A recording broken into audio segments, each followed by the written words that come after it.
Every face you have ever drawn sits on top of this.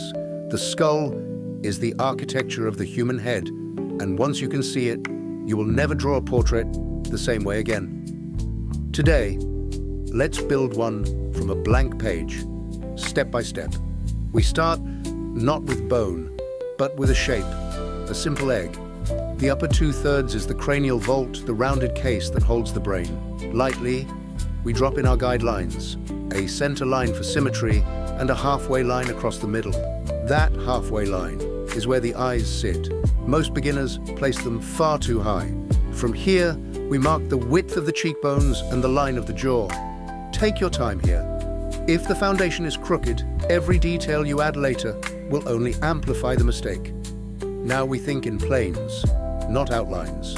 With the side of the charcoal, we lay in the big masses of shadow, then blend them into soft volume. Remember, the top of the skull is a sphere, so the light wraps and falls away gently around its curve.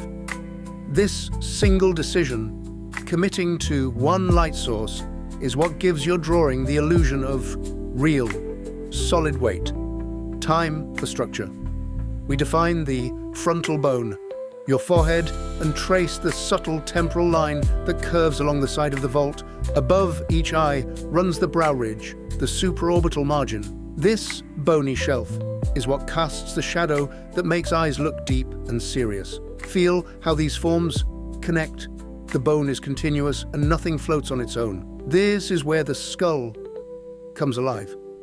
We push the orbital cavities, the eye sockets, into deep, rich darkness. Notice they are not circles, they are rounded squares, tilting slightly inward.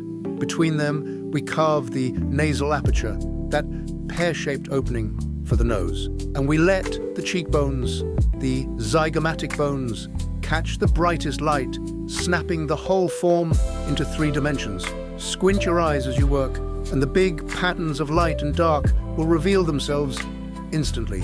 In the final stage, it is all about contrast. We sharpen the teeth of the maxilla above and the mandible below, keeping them soft so they read as bone, not a grin.